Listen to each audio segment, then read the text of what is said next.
Assalamualaikum warahmatullahi wabarakatuh. Semangat pagi teman-teman. Hari ini hari Minggu, tanggal 11 Januari 2025.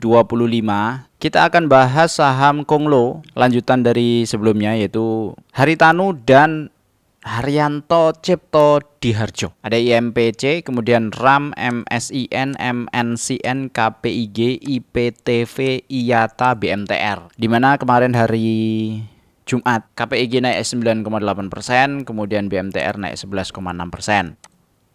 Sebelum itu kita lihat market, ada berita juga dari Stockbit ini ya, jadwal right issue PT Abadi Nusantara Hijau Investama atau PEK dengan obligasi wajib konversi. Tebus right hanya bisa menggunakan cash on hand. Pak R yang tidak dibeli atau dijual akan hangus setelah batas waktu tebus. Rate yang bisa ditebus dengan rate yang sudah settle.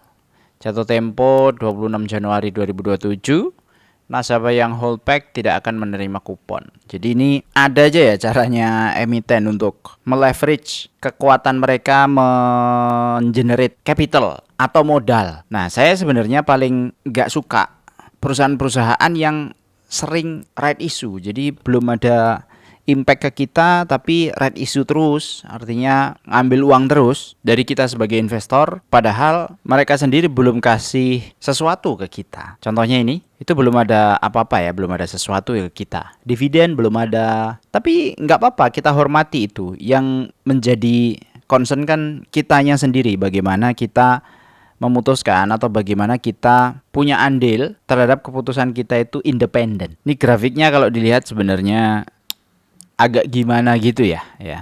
Dari sini naik, turun, naik gitu ya. Naik. Tapi kondisi finansialnya tidak menggambarkan perkembangan yang seperti ini. Atau kalau bisa dikatakan belum menggambarkan. Ya. Setidaknya sampai hari ini. Ini sudah 2700% setidaknya sampai hari ini. Hati-hati ya teman-teman ya.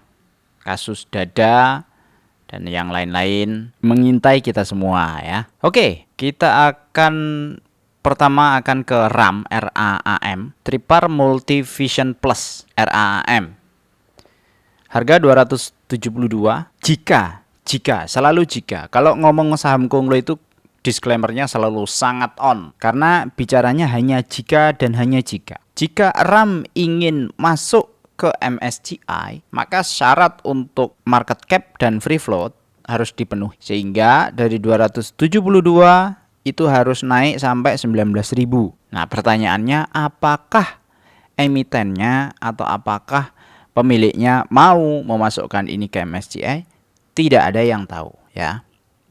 Jadi selalu disclaimer on. MNC Digital Entertainment, MSIN.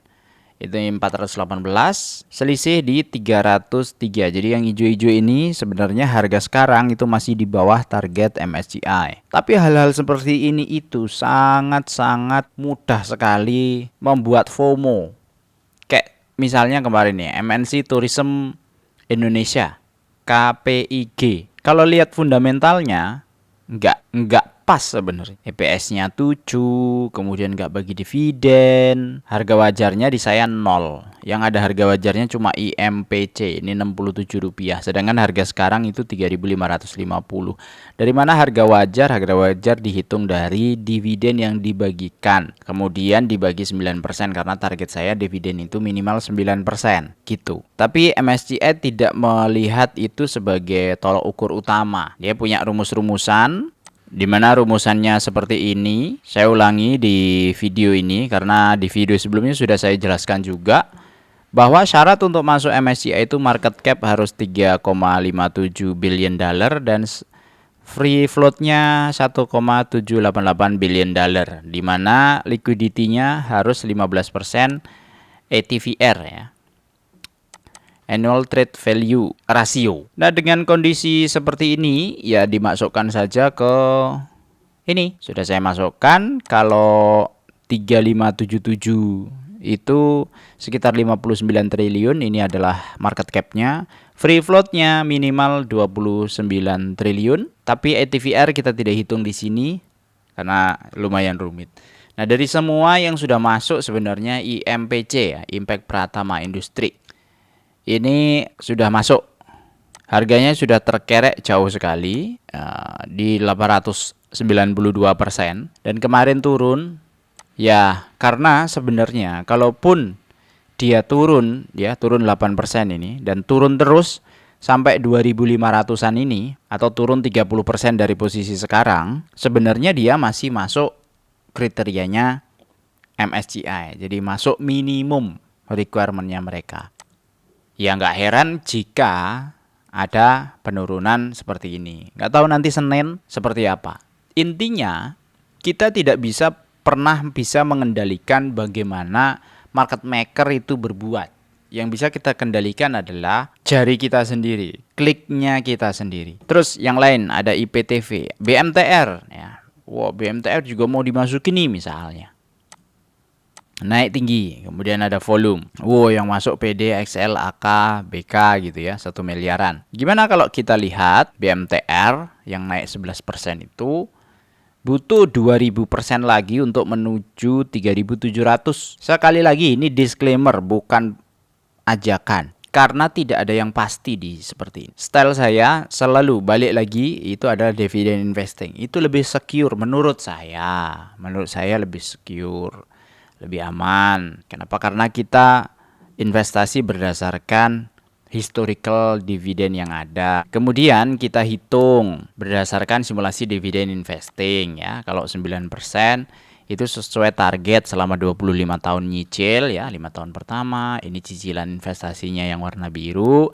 Ini estimasi dividen diterima tiap bulan yang warna hijau. Jadi pada waktu bulan ke-25 target kita kan 18 juta ini. Nah, pas waktu pensiun nanti dapat dividennya per bulan. Ini kita bisa dapat 19.500.000.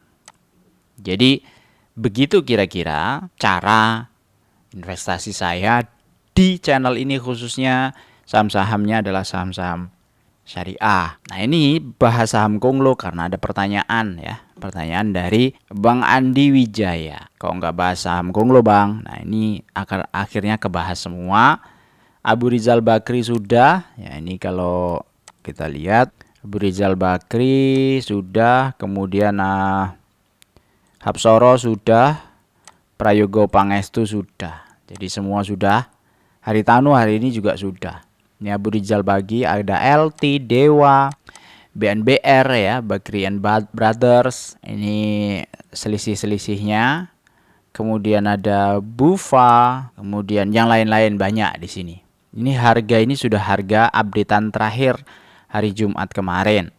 Ya, pada hijau semua, hijau ya, karena marketnya lagi hype-nya, boomingnya lagi ke sana. Gimana? Orang banyak. Kalau ngelihat kayak gini-gini ya, retail masuk itu luar biasa.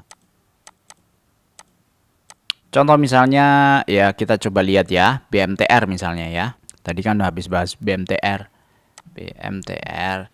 BMTR Soso, LT ya. Coba kita lihat LT. Saya kemarin sempat lihat sih di mana ya. Nah, ini Juli LT itu 26.000 retailnya. Sekarang sudah 38.000. Nah, sudah 10.000, 12.000. 12.000 SID perbedaannya itu LT.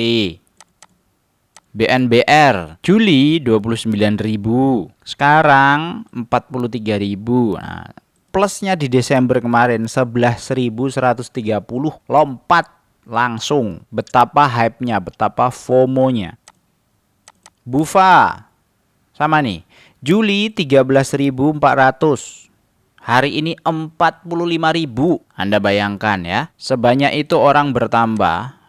Coba membeli ya, coba peruntungan di sini. Ya, Bufa kemarin naik 13,4%. Paling tidak pastikan Anda ketika membeli paling tidak punya landasan berpikir, cara berpikir, tidak cap cip cup, tidak ikut-ikutan. Yaitu saran saya, karena suatu saat hal-hal begini pasti ada bubble-nya, pasti ada endingnya. Saya nggak tahu kapan.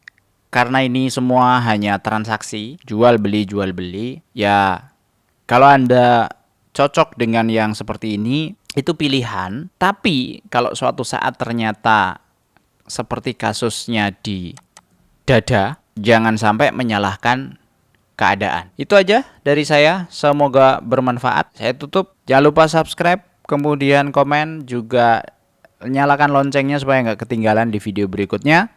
Wassalamualaikum warahmatullahi wabarakatuh.